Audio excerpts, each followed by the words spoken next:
Chapter 9, Section 4 starts on page 635. Word problems. Yay. Problem 1, 636. Site on the internet sells closeout items and charges a flat fee of $2.95 for shipping. How much would the total order cost if an item costs $26.45? Write the equation, $26.45. Add in your shipping, which is $2.95. Add those together, and you should get $29.40. B, did it again. B, $16.95 plus the shipping. Add those together, and you get $19.90. How did we calculate our answers? We took cost of item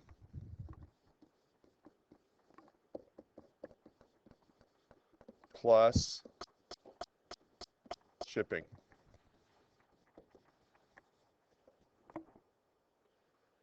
Define the variables for the cost of an item and the total cost.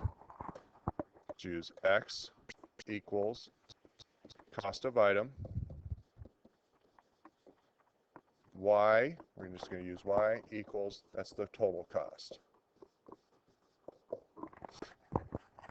Now we're going to write the equation. This is what we did. We added X, that's the cost. You have to add in the shipping, which is $2.95. That's your constant. Add those together. That gives you Y, which is the total cost.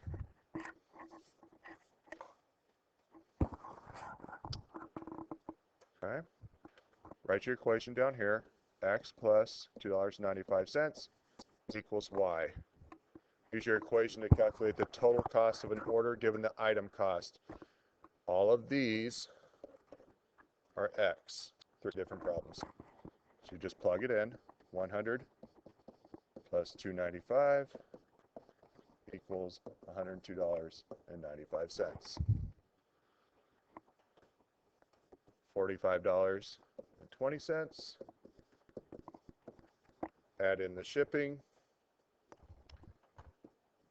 Get $48.20.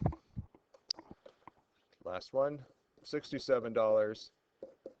That's X. Add in my constant of $2.95. Add those together.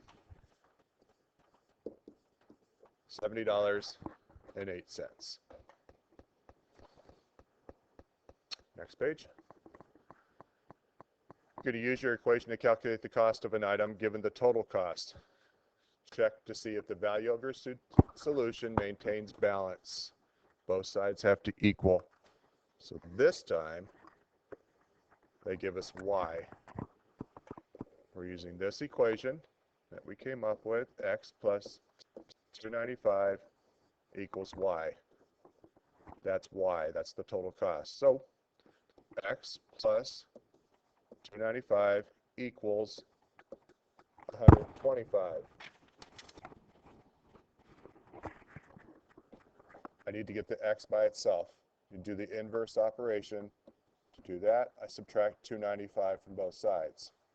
Show your work. $2.95 minus $2.95, it's 0. Just cross that out. X equals, if I just subtract $125 minus $2.95, that gives me $122.05.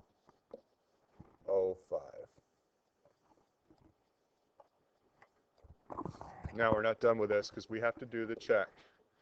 X is $122.05. Go back to your original equation. $122.05 plus $2.95. Need to add this together, and it does indeed equal $125. This is what it means by keeping your equation balanced. Both sides have to be the same when you are finished. B, now it's $37.45. X plus $2.95 equals Y. This is Y. X plus $2.95 equals 37.45. I need to get the x by itself, do the inverse operation, subtract 295 from both sides.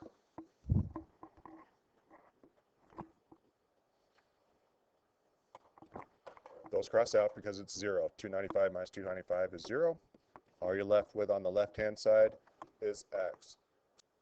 When you subtract 37.45 minus 295, you will get $34.50.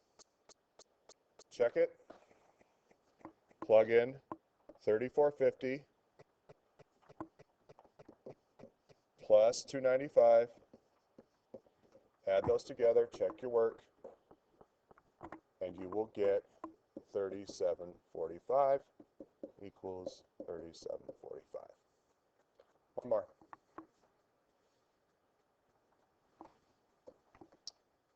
X plus 295.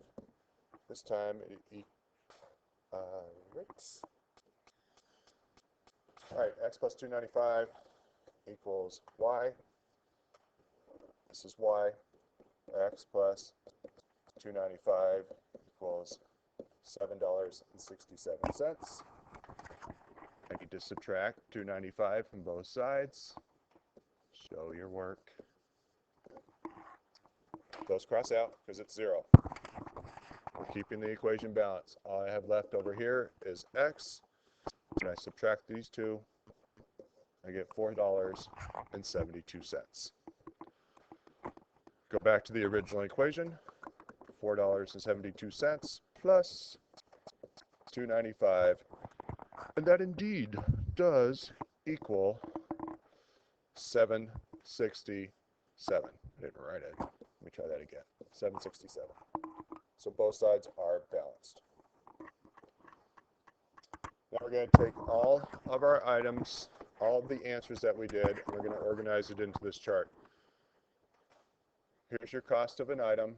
Here's your total cost. Remember, we were doing this. It's still the same. The cost of an item was $26.45. That's the very first one we did. Here's the $26.45. And we got the answer of $29.40. So that's what goes there. For $16.95, make you dizzy doing this. We added those together, and we got $19.90. So we're just using the answers that we've already done. Here's $29.40. That one's $19.90. So you'd have to flip back and forth to find your answers. Just copy these now.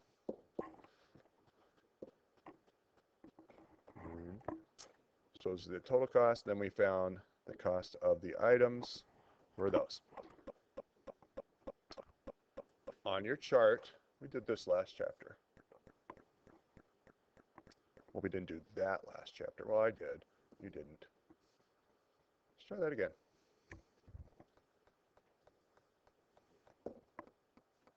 Use the pen, Mr. O'Leary. Okay, so this is X. This is Y. This column is X. This column is Y. X, Y. So we'd go over 26.45, up 29.40. Over 26.